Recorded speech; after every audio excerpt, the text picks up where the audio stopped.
Gracias, Jesús Martínez. La selección de México ganará hoy. Bueno, pues un abrazo a todos los que están mandando sus mensajes a esto que es no un, sino el buzón del Mundial. El buzón del Mundial en Aristegui Noticias y compartido con Grupo Radio Centro en esta transmisión en vivo. Bueno, el Banco de México, fíjese que informó este lunes que va, pues a partir del primer trimestre, bueno, que se van a incorporar las operaciones de compra de CETES y bondes como parte de las herramientas que tiene la banca central mexicana. Y bueno, pues estamos frente a estas decisiones que toma el Banco de México, que requieren ser entendidas en su alcance, en su dimensión, en su propósito. Y le aprecio mucho a Gabriela Siller, que es la directora de análisis económico de Grupo Financiero Base, que esté aquí para hablar del tema. Bienvenida, Gaby, gracias por estar acá. Muy buenos días, Carmen, me da mucho gusto saludarte. Antes que otra cosa suceda, ¿cuál es tu pronóstico esta noche? ¿A quién? Bueno, ya, obvio, qué pregunta tan bestia. ¿A quién le vas? A México, obvio. ¿Qué pronóstico tienes? A México, por supuesto. Creo que van a quedar. Imagínate que me digas Ecuador, 2-1. que no, a México, claramente a México. ¿Le vas a México y cuánto le pones? Sí, 2-1. 2-1. Venga, 2-1. 2-1, no te vas a penales. Das el triunfo a México y ya está. Ojalá que no, porque está muy cardíaco. Ayer vimos el juego y estaba, pero bueno. ¿Cuál viste? ¿Viste los dos? ¿Qué te pareció Alemania? No, vi el de... ¿Mandé? ¿Cuál viste? ¿Cuál viste? Vi el de Marruecos. ¿Y qué te pareció? Impresionante. Contra Holanda. La verdad es que al principio, yo no sé mucho de fútbol, pero pues es el Mundial, tenemos que ver los partidos. Es el Mundial y está en México. Al principio se me hizo aburrido, fíjate, el juego de ayer, pero luego ya se puso muy interesante. Y con los penales yo pensé que iba a ganar Holanda, pero bueno, bien jugado para Marruecos. Bien jugado para Marruecos, sin duda, y ese porterazo impresionante. Bueno, pues sí. Veremos entonces. ¿Dijiste cuánto entonces? 2-1. 2-1, dices tú. A favor México. A favor México esta noche, 7 de la noche, el partido México-Ecuador. Bueno, pues ahí está. Oye, y en el partido del Banco de México, ¿cómo debemos entender estas decisiones del Banco de México? ¿Qué están haciendo los integrantes de la Junta de Gobierno? Cuéntanos, explícanos de qué va.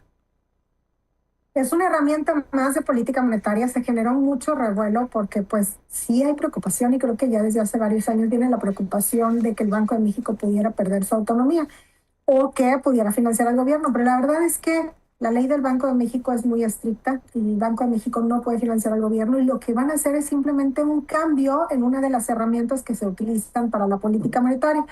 Viéndolo en palabras muy sencillas, porque es muy técnico todo esto, es como si, imagínate que el Banco de México debe de tener cierto o mantener cierto nivel de liquidez en la economía, supongamos como una tina, ¿no? Y que está abierta el agua y entonces el agua debe de estar a cierto nivel.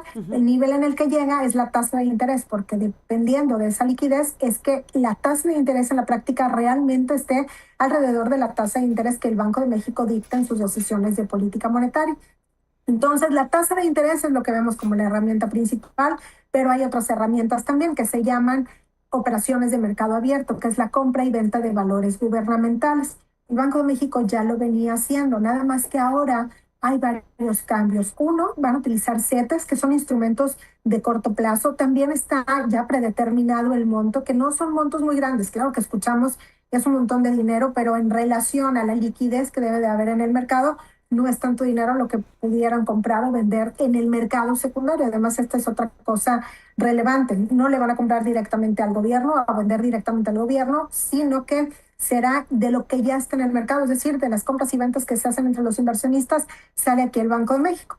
Y el cambio más relevante pero es que no solamente... Gaby, un segundito aquí. Dices, no es tanto dinero. ¿Cuánto dinero podrá comprar el Banco de México en CETES y en bondes, ¿no? Los instrumentos. Bondes F, así es. Bondes F y CETES. O sea, lo que va a comprar el Banco de México son CETES y bondes F. Tú dices, ya sucedía. ¿Cuál es la diferencia que hay de distinto? Y lo más importante aquí, no es para, según tu análisis, financiar al gobierno. No es para que comprando el Banco de México instrumentos de inversión que emite el gobierno mexicano, que son los CETES y los bondes F. Entonces, ¿hasta cuánto puede comprar del mercado secundario? No tengo entendido, pero no me acuerdo la cantidad exacta, pero son creo 100,000 millones de pesos. Pero el principal cambio... ¿Qué dices que no es tanto? O sea, se oye como muchísimo dinero, ¿verdad? 100,000 millones de pesos es algo, ¿no? Ajá, pero en términos de la liquidez que debe de haber en el sistema, no es una gran cantidad. Vaya, no va a ser la diferencia. ¿Cuál es el principal cambio? El principal cambio es que lo venía haciendo solamente con los bancos, pero los bancos necesitan tener un colateral para poder realizar estas operaciones con el Banco de México y a veces no tenían ese colateral, entonces se atoraba ahí la liquidez. Entonces ahora lo van a poder hacer también con casas de bolsa y CFOs. Entonces es como si abrieras una vía más para que funcione esta herramienta de política monetaria que ya venía funcionando.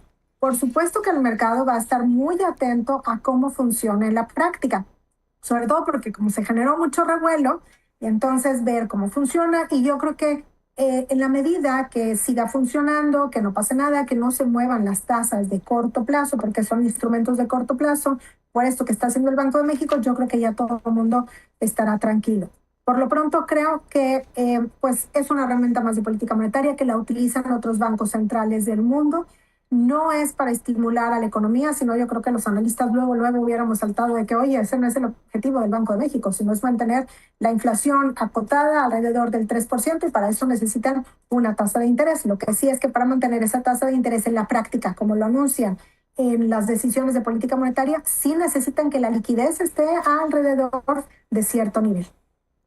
Alrededor de cierto nivel. ¿Y el propósito único y exclusivo es ese?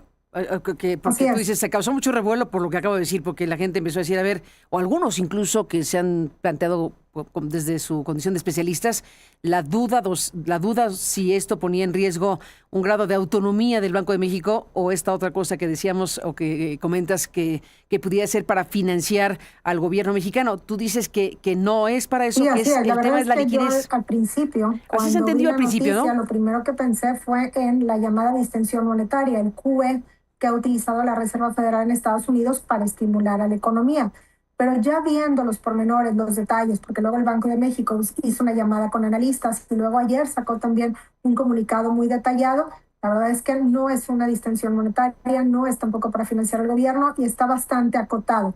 Tan es así que es solamente instrumentos de corto plazo, es por ciertos montos que ya inclusive ya venía haciendo. Y el cambio más significativo es que pues utiliza ahora la vía también de casas de bolsa, CFOs, para poderla llevar a cabo. Porque también quería ya tenía esta herramienta de política monetaria, pero se atoraba a veces en los bancos porque no se podía inyectar esa liquidez al sistema o quitar precisamente porque los bancos no tenían suficiente nivel para utilizar de colateral. Ni más ni menos. Digamos que entonces, como experta que eres, como directora de análisis económico del Grupo Financiero Base, estás, digamos, tranquila como especialista, que es una política más de carácter de la banca central, que tiene como propósito lo que acabas de mencionar sobre el tema de la liquidez o los niveles de liquidez, y hasta ahí te quedas, ¿no agregarías un asunto que inquiete? No, así es. Yo creo que podemos estar tranquilos. Lo que sí es que el aprendizaje para el Banco de México es que a lo mejor pues tendría que haberlo comunicado de manera más amplia y no solamente a los analistas, ¿no? Cosa que ya hizo después en una llamada y en un comunicado más extenso. Pero ya después de que se armó un alboroto tremendo. Pues sí. Pues sí, así pasa. Bueno, entonces el aprendizaje es la comunicación para el Banco de México y es mejor adelantar el asunto y explicarlo ampliamente antes de que se interprete de las formas en que se interpretó pues en el arranque de la decisión. Pues esto va a ser a partir de ¿qué momento? ¿A partir de ya? A partir de ya el tercer trimestre, así es. Y empiezan a dar el viernes anterior a que lo tengan pensado hacer, van a estar diciendo cuánto es lo que van a subastar, cuánto es lo que van a inyectar o retirar de liquidez en el sistema. Entonces también es con anticipación, no es como que de repente el Banco de México va a hacer algo por sorpresa. Leo lo que el Banco de México emitió como parte de su comunicación. Estas operaciones tienen como único propósito fortalecer la instrumentación de la política monetaria mediante una administración eficiente de la liquidez del sistema financiero. Esa es la frase o el párrafo. Sí, así es. Yo creo que podemos estar tranquilos con eso. Pues ahí está. Gabriela Siller, gracias por estar aquí y seguiremos hablando. Veremos si tienes razón en el 2-1 o nosotros con el 3-1 o vamos a ver qué pasa. Ustedes tengan razón. Pero que gane México, en eso estamos. Así es. Venga, que gane México esta noche. Un abrazo para ti, Gaby. Gracias por estar aquí. Igualmente. Buenos días. Hasta la próxima. Gracias.